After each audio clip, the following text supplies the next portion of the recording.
Well, welcome to Grace to Endure. In this video, I want to do two things. First, I want to honor my grandma's 98th birthday because she's turning 98 this month. And secondly, I want to just pass on some of her wisdom to myself and to you, the listeners. So I'm just going to ask her questions, and we have not, rehearsed at all. So this is just talking. Okay. So, all right, Grandma, let's talk about the Lord first. First, talk about the Lord. Yeah, he's wonderful. And you got saved when you were, I think, 11. Yeah. Okay. And then you were active in church your whole life. Yes, I was. And is there anything you remember that you did in church? Different ministries you've been a part of? Music. Music, yes. Organ, piano, Voice. flute, voice, yes. Okay. And then you worked with the teenage girls, right? It was like a Pioneer. Pioneer Girls. It's sort of like Girl Scouts, only it's Christian. Okay. And so the girls, were they youth girls? Teenagers? Yeah. Teenage girls. And so well, what? Not all teenagers. Oh, okay. They had different phases, just like the Girl Scouts do brownies. They have similar. Oh, okay. And then what age did you teach? I think I've taught all of them. All of them. Okay. And what kind of things did you teach the girls? I have to think of that. Just to be nice young Christian ladies. Okay. I think we had 50 girls. Wow. That's great. And we had to divide them in half because it's too many to keep someone's attention, that big of a group. Right. Yeah. So we had to split it up. And did you teach?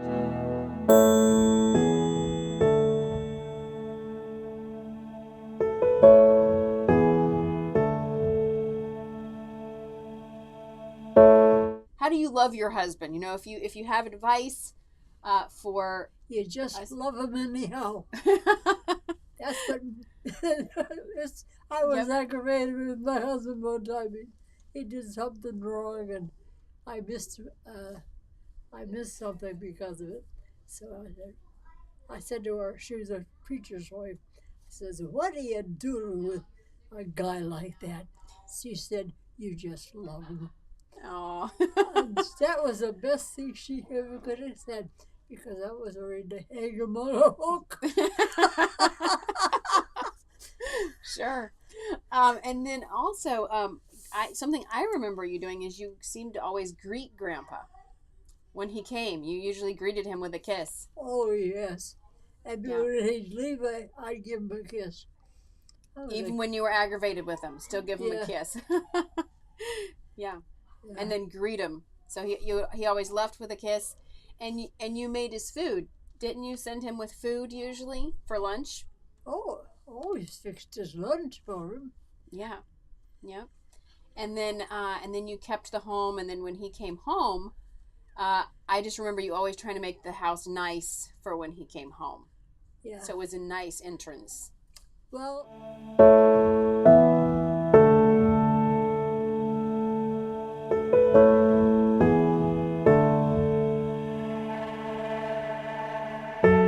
loving your children. So yes, you had a boy and a girl. Sometimes that isn't always easy. Yeah. I'd like to hang them on a hook. When they came home from school, you were always home. Oh, I was always home. Yeah. I was always there for my kids. Yeah. And then you took them to their activities and were involved in whatever they were doing. Yeah. Right?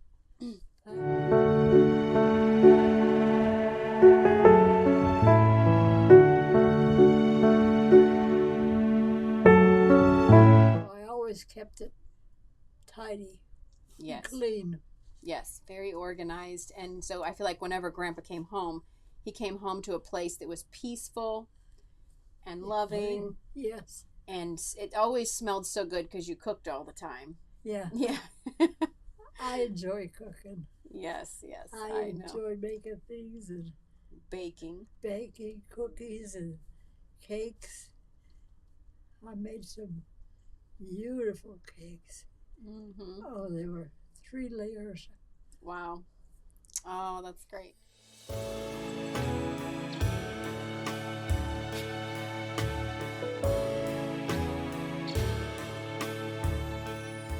Grandpa was teaching the young men how to be men, and you were teaching the young girls how to be ladies. Yeah. Yes. Mhm.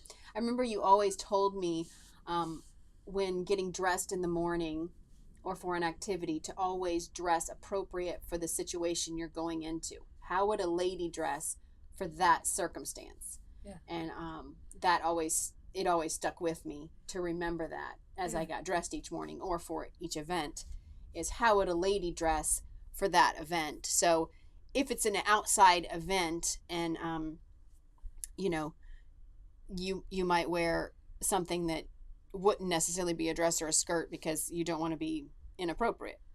But if you're going to church, how would a lady dress? You know, and so it's going to change according to what you're going to. Yep. Yeah.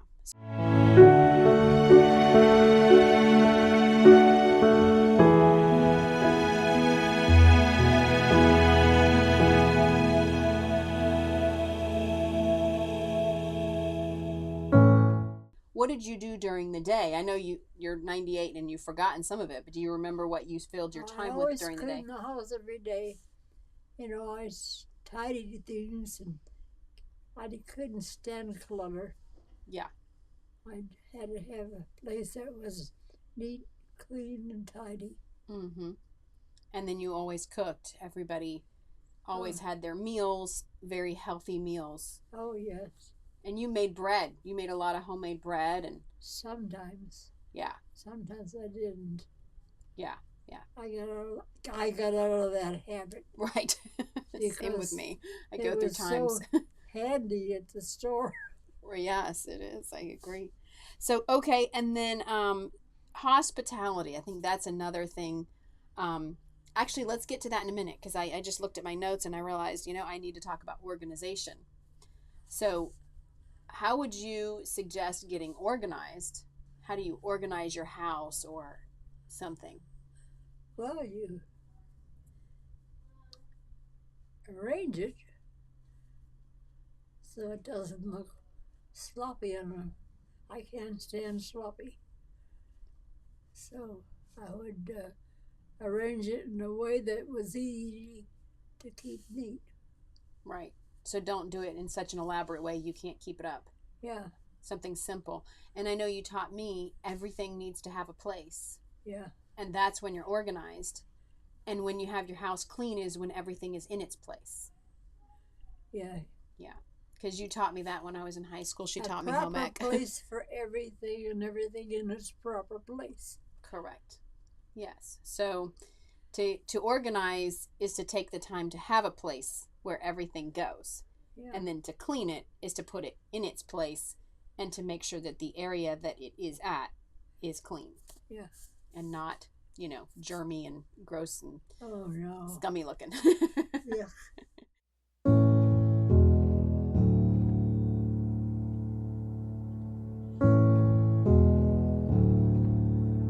Let's talk about hospitality because you had people over a lot.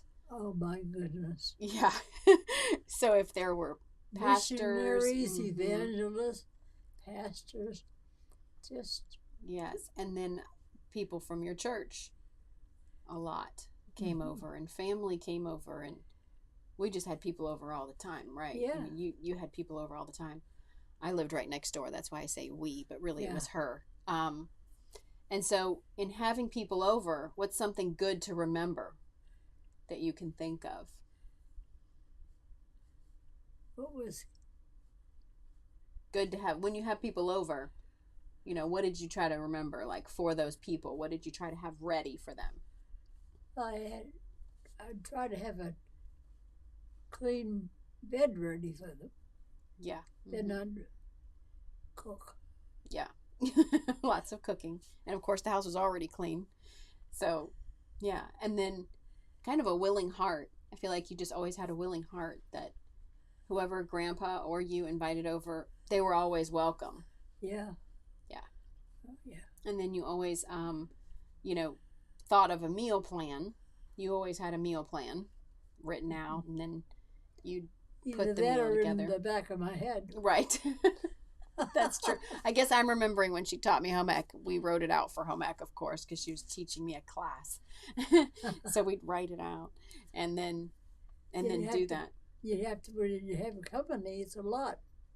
Yeah. You got to make up your menu for the meal, Right. and you got to go buy it, Yep. and you got to go fix it, and you got to go serve it, and you got to go clean up. Yeah, and you got to smile the whole time. Yeah. For sure. And that's something that I definitely remember is that you always enjoyed doing it. And Yeah. so probably your guests were very aware that you were having a good time serving them. You were glad they were there. Yeah. Well, thank you, Grandma, and thank you so much for You're being welcome. such a good example. I know. Well,